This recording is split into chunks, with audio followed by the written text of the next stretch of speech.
Well, this passage from Mark 5, chapter 1 to 20, is bothersome to say the least. There's lots of words and things that should jump out, terrify us, surprise us, but we're not first century Palestinians, so it's kind of hard. We read it with our Bible voices, and we listen with our Bible ears, which are sometimes like the voice of the teacher on the Peanuts, wah, wah, wah, wah, right? Like when you're listening to Scripture, sometimes you're like, kind of hear it, but you don't totally hear it. There are some really crazy things that happen in this passage, some real interesting stuff that would shock the first century audience and should shock us as well when we understand the context of first century Palestine where Jesus lived. Jesus has gone to the other side of the lake. He was in Capernaum, but now he sailed across the Sea of Galilee, and he's on the other side, in the non-Jewish side. He's in a very much a Roman-controlled, well, it was all Roman-controlled, but Gentile-controlled side of the lake. And he's gone over to what they call the Decapolis. So there was 10 Gentile cities on that side of the lake. So in the Jewish mind, 10 unfaithful cities on the other side of the lake. And they didn't go over there.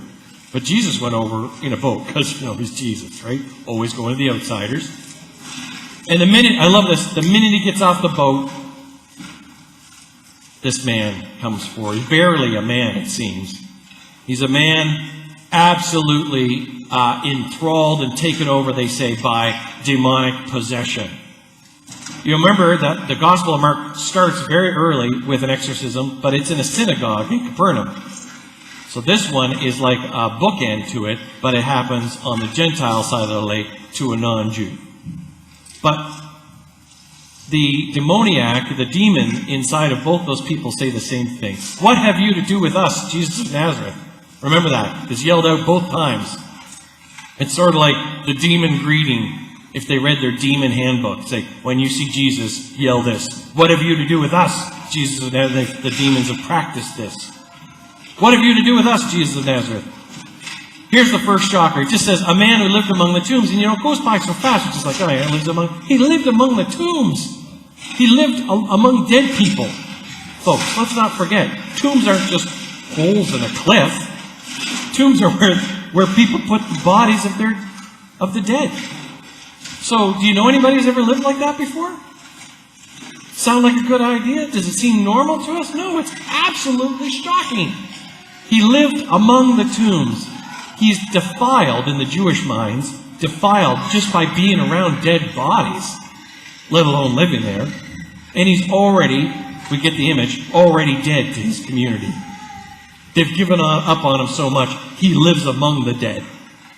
Because to his family and friends, he is dead. I'm also just stunned by these lines, and no one could restrain him anymore, even with chains. What? They bound this man with chains. You know anybody even like that? You ever bind anybody with chains? This is shocking stuff. They bound him with chains. It's not like, oh, that was the old days. Oh, it must have been medical practice in the old days. Those crazy Palestinians. No, we don't bind people with chains.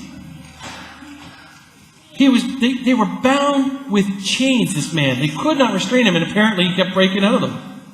Just think about, the torment he must have, that he could get out of chains. Or you could just see him kind of pulling against the shackles until they finally gave away from the wall. Or,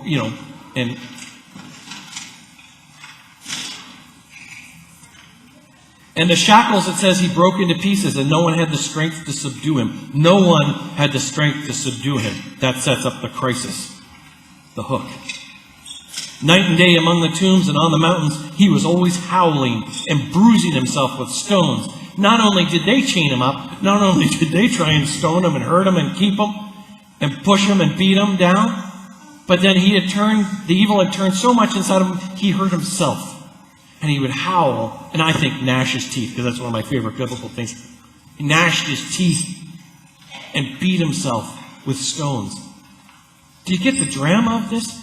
Do you get the depth of the hurt and pain of this man? C. Clifton Black, who's a professor at Luther Seminary, said this week about this man.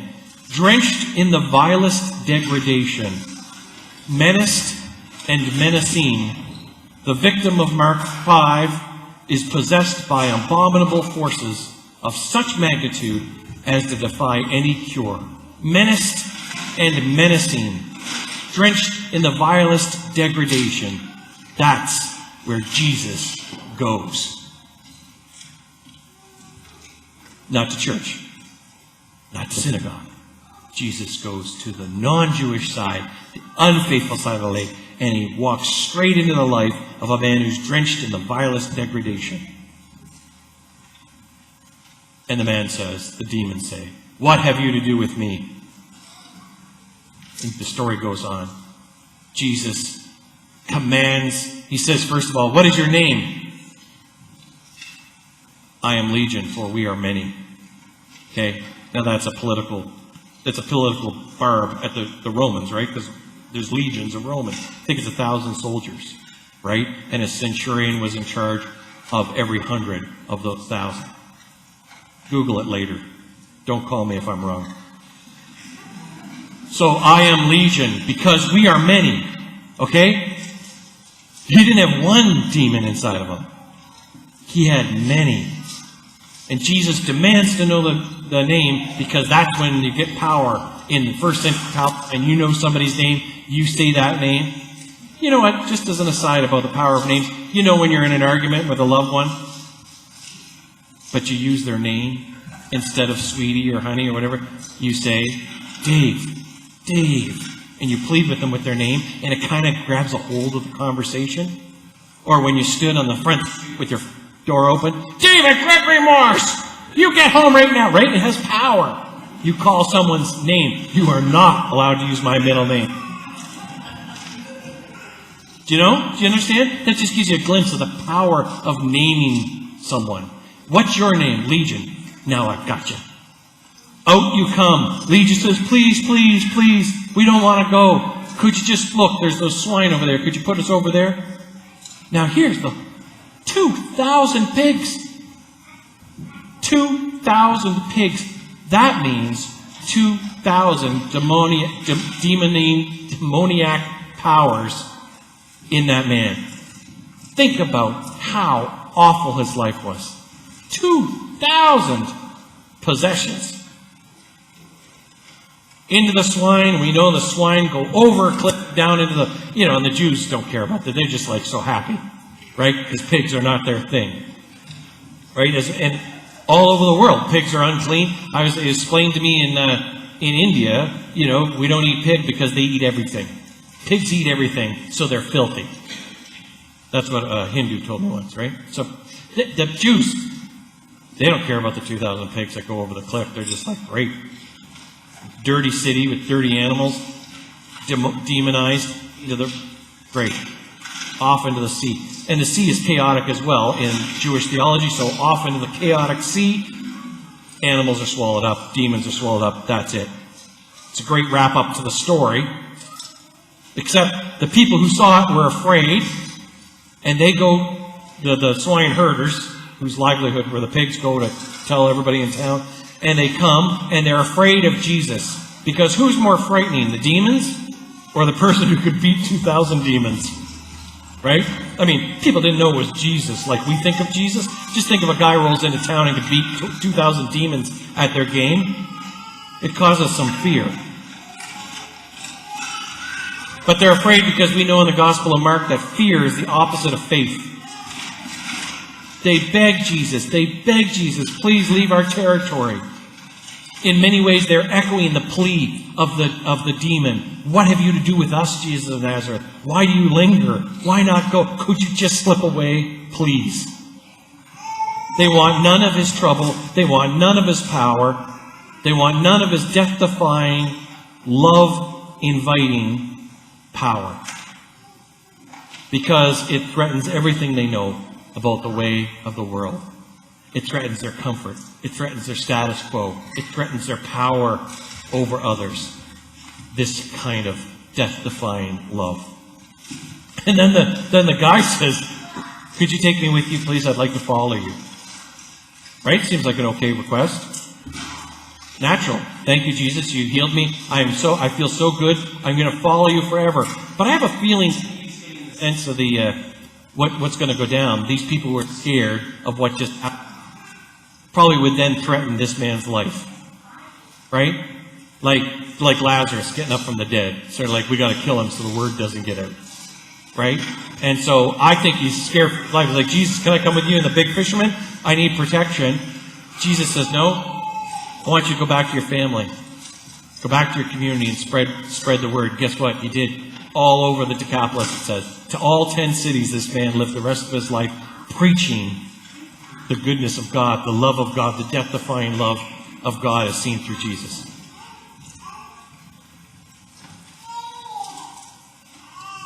Anytime you have proof of God's love like that man, it's always a danger to those who oppress and love violence.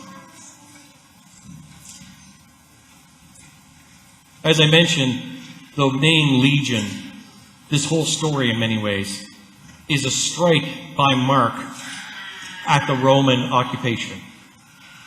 It's not just by chance that Mark used the word legion, and that they're thrown into dirty pigs, and that those dirty pigs are thrown into the ocean, where they wished the Romans would go as well, back into the waters from which they came, the Mediterranean.